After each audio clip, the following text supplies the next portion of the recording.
Hello everyone, welcome to this channel Anek education point. My self Ina Takkar. और आज हम बात करने वाले हैं जो भी स्टूडेंट बीकॉम के हैं, बीकॉम जी यानी जर्नल के हैं और वो ग्रेजुएशन कर रहे हैं इग्नू से, और उन लोगों से मैं डिस्कस करना चाहूँगी कि जो भी उनके कॉस्ट अकाउंटिंग का प्रीवियस पेपर था जून 2022 का, जो मैं डिस्कस करना चाहूँगी कितने मार्क्स का आया था, क्या क्या क्वेश्चंस रहे थे, तैयारी कैसे करनी है। जैसे मैंने आप लोगों को फाइनेंशियल अकाउंटिंग का वन शॉट कराया था, ऐसे ही मैं आप लोगों को कॉर्पोरेट अकाउंटिंग भी ऑलरेडी अपलोड कर चुकी हूँ उसका वन शॉट। बट जो चैप्टर्स रह गए हैं वो आप लोगों को कराऊंगी मैं आप लोगों के एग्जाम्स के पहले पहले। जो भी स्टूडेंट दिसंबर के लिए तैयारी कर रहे हैं वो बिल्कुल प्रिपेयर हो जाए, पढ़ना स्टार्ट कर दे। अगर आप लोग चाहते हैं कि इसके अलावा भी कोई वीडियो देखना चाहते हैं तो कमेंट सेक्शन में आप जो है लिख सकते हो, आपकी बात सुनी जाएगी और इनफैक्ट उस पर वीडियो ज़रूर मैं बनाऊंगी। सो सबसे पहले कॉस्ट अकाउंटिंग की बात कर लेते हैं, क्योंकि इस बार आप लोगों की दो अकाउंटिंग है, एक कॉर्पोरेट है और एक कॉस्ट अकाउंटिंग है, जो कि आपको दोनों एक साथ तैयार करनी है, जो कि पूरा ईयरली बेस दे रहे हैं। सेमेस्टर वाइज दे रहे हैं तो बात अलग है, बाकी ईयरली बेस दे रहे हैं तो आप लोगों को दोनों तैयारी करनी है और दोनों ही अकाउंटिंग जो आप लोगों के लिए नहीं होगी। तो स्टार्ट करते हैं हम लोग अपना टर्म एंड एग्जामिनेशन, जो कि जून 22 का था ये, और ये 3 घंटे का था। मैक्सिमम मार्क्स इसके 100 नंबर थे। इसमें से आपको कोई 5 क्वेश्चन अटेम्प्ट करने थे और हर एक क्वेश्चन जो कैरी करेगा वो इक्वल मार्क्स जो है कैरी करेगा। सबसे पहला क्वेश्चन था कि why is costing necessary in the modern system of economy, कि हमारी इकोनॉमी के अंदर जो कॉस्टिंग है, कॉस्टिंग नेसेसरी क्यों है, ये एक्सप्लेन करना था। उसके एडवांटेज, कॉस्ट अकाउंटिंग के जो एडवांटेजेस हैं वो हमें बताने थे, जो कि मतलब पहला वाला क्वेश्चन जो है वो 8 नंबर का है और जो बाकी एडवांटेजेस हैं वो 12 नंबर के हैं।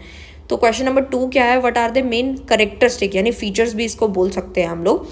कॉस्ट के क्या फीचर्स हैं, मेन फीचर्स कौन से हैं। Describe different type of classification of the cost, ये भी आपको एक्सप्लेन करना था। मतलब जो मेन फीचर्स थे वो 4 नंबर के थे और टाइप्स आपसे पूछे गए हैं, अलग अलग टाइप की कॉस्ट होती है, तो वो आपके 16 नंबर की थी। तो क्वेश्चन नंबर 3 जो है वो हमारा explain different step involve in purchase manufacturing organisation, ये भी आप लोगों को इसमें स्टेप्स लिखने थे, 20 मार्क्स की थी ये।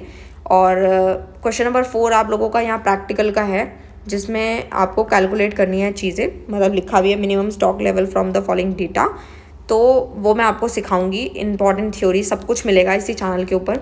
और क्वेश्चन नंबर 5 जो है आप लोगों का वो है from the following invoice receive from a supplier calculate the material cost per unit. मतलब इसमें क्या था कि आपको जो है इनवॉइस जो है रिसीव होती है सप्लायर से, तो आपको मटेरियल कॉस्ट पर यूनिट जो है कैलकुलेट करना है।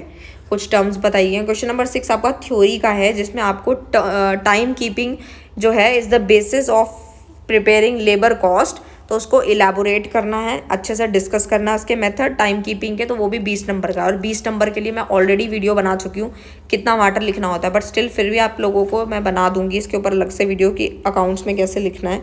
And question number 7 is prepare a statement of equivalent production हो गया। फिर दूसरा आता है स्टेटमेंट ऑफ कॉस्ट हो गया। तीसरा है statement of evaluation from the following data, मतलब डेटा वगैरह दे रखा है आप लोगों को यहाँ पे सब बताना है। और क्वेश्चन नंबर 8 भी 20 नंबर का, जो कि नोट का है, जो कि आपका 4x5 है, तो मतलब आपके 4 पार्ट्स हैं, तो एक आपका पार्ट 5 नंबर का है, ठीक है। तो एक 5 नंबर के लिए तो एक पेज सफिशिएंट ही रहता है, और 20 नंबर के लिए आप ये मान के चलो अगर आप पॉइंट्स में आंसर दे रहे हो तो आपको 20 पॉइंट तो लिखने ही लिखने हैं, जैसे मर्जी, मतलब आपको पैराग्राफ को ना पॉइंट्स पे बना के लिखना होता है, ठीक है। और अगर आप पेजेस के अकॉर्डिंग जाओगे तो आपको कम से कम एटलीस्ट बता रही हूँ 4 पेज तो लिखने पड़ेंगे, ठीक है। तो ये हिंदी मीडियम वालों का है, वो भी स्क्रीनशॉट ले सकते हैं, क्योंकि बहुत सारे बच्चे फिर मुझे कमेंट करते हैं कि मैम आप इंग्लिश पे बनाते हो, हिंदी पे नहीं बनाते, तो हिंदी वाले भी स्क्रीनशॉट ले सकते हैं। ये इस तरीके से क्वेश्चन पेपर था उन लोगों का। और लागत लेखांकन का हिंदी में पेपर है ये, और वही मार्क्स तो वही रहेंगे कि नहीं, 5 प्रश्नों का उत्तर दीजिए, ये सब लिखा हुआ है। तो पहला क्वेश्चन जो है हमारा यही है, आप देख सकते हो, सेकंड थर्ड फोर्थ वही इसी को हिंदी में लिखा हुआ है। तो दोनों लैंग्वेज में आता है, मतलब हिंदी इंग्लिश दोनों में आता है। आपको जो अच्छे से आती है आप उसमें जो है अटेम्प्ट कर सकते हो, और मैं तो आपको यही सजेस्ट करूँगी कि आप इंग्लिश में करो, क्योंकि उससे वैल्यू थोड़ी बढ़ जाती है और आगे चल के आपको काफ़ी आसानी होती है चीज़ों में, क्योंकि अगर आप किसी अकाउंट्स लाइन में जा रहे हैं या किसी और भी फील्ड में जा रहे हैं तो आपको काफ़ी जो है चीज़ें क्लियर रहती हैं। सो मैंने पूरा पेपर डिस्कस कर लिया है, और मिलते हैं नेक्स्ट वीडियो में नेक्स्ट टॉपिक के साथ। तब तक के लिए bye bye, all the best, thank you so much.